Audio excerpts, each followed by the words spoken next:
Welcome to the channel. Thank you everyone for tuning in. Just in guys, I have the brand new release from Pagani Design. So this video we are going to be unboxing the latest model.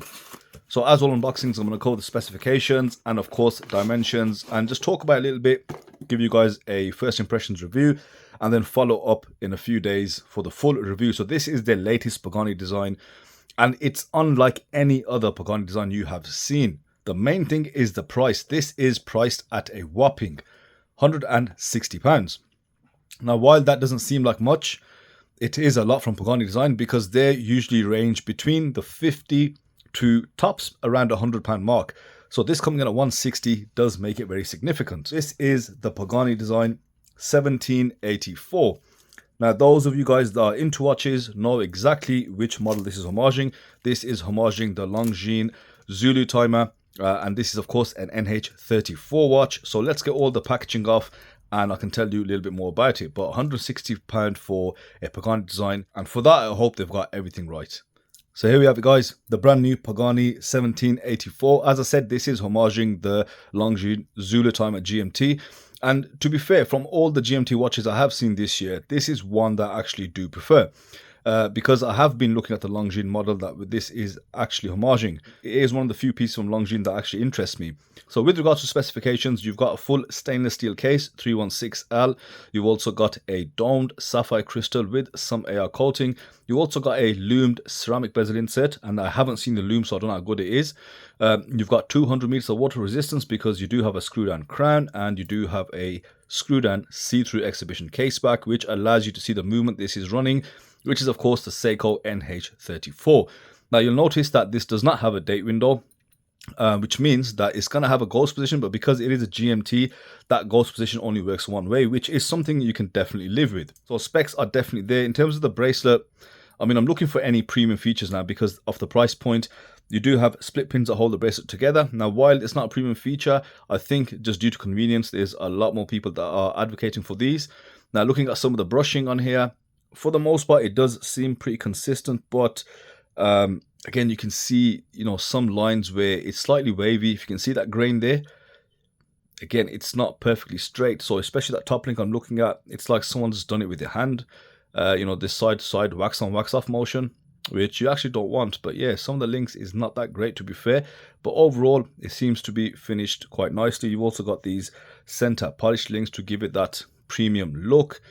The links, I don't know, the links themselves do feel quite light. There's not a lot of weight there. The overall weight of the watch is 154 grams, and the majority of that weight, instantly I can feel it, is in the case, is in the actual head of the watch, and not much of it in the bracelet. Clasp wise, you've got a dated clasp, 3 micro adjustments, and you've got the old style shell clasp. Now, I don't know why they've gone for this shell clasp because Pagani Design have made some really decent clasps, to be fair, considering the price point. You've got the fold over clasps, without the flip lock, which is a much better choice. I think it has more micro adjustments as well. So don't know why they've gone for the dated shell design, especially being so expensive. You would have thought they would have gone for something better. Now, just generally looking at the brushing, the finishing on the case, it looks okay. Aside from the finishing I mentioned on the actual bracelet, nice brushing on the side, bit of polished bevels on the case, and yeah, it's quite interesting. So let's check the dimensions, guys. So this case diameter is 40 millimeters, thickness is 14 millimeters, so quite thick. No doubt it's got something to do with that high domed sapphire crystal, which you can see does sit quite proud.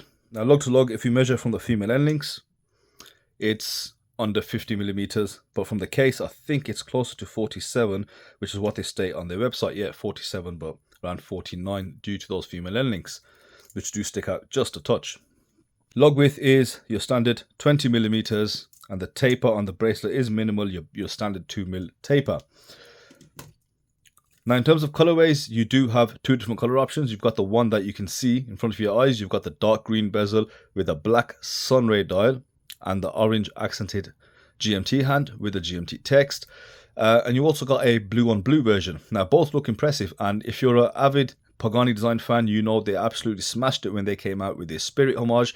In fact, they made a V2, made some changes, and that was very popular. And it is one which I didn't get to review. But just looking at some of the things which they made in the V2 of the Spirit, they've kind of taken those lessons learned across. You can see the length of the handset is one. and they've got them just right, which is, you know, visually very important. Text, etc. The, you know, the design, you can see they've gone for the logo only, which is the preferred option. It looks quite good. I gotta say, it does look quite good. Now let's check the bezel, because Pagani designs do have a weakness when it comes to the bezel rotations.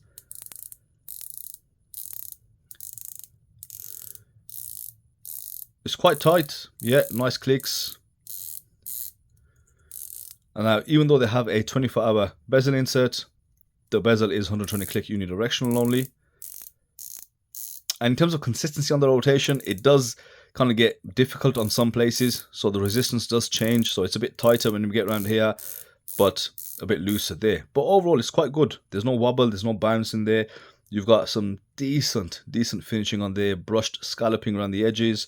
But you can hear that. I mean, it's quite precise. It's not like the usual loose bezels. So they have kind of made that improvement. The loom, you know what, I gotta save something for the review, so I'm not gonna give you guys the loom shot. I'm just gonna tease you with that. Crown, yeah, it's a nice size crown, nice screwing as well. Let's just cycle it a bit. Polished hands, great legibility, and this is where, if you go, is it anti-clockwise, that you can hear the date wheel clicking, but if you go clockwise, you can move that GMT hand, which means that ghost position is okay. You don't really need the date on there. There will be some who prefer the date. Nice screw down. So yeah, I mean, so far it looks pretty good. Like I said, that dated mechanism on the clasp, £160. You know, they can do better. They could have given us something more. But yeah, I'm gonna obviously get to grips with this now, test it out, wear it, etc. And then I'll come back in a few days with a full review. So make sure you tune in. Make sure you have subscribed if you haven't done so already, so you catch the full review on this Pagani design 1784.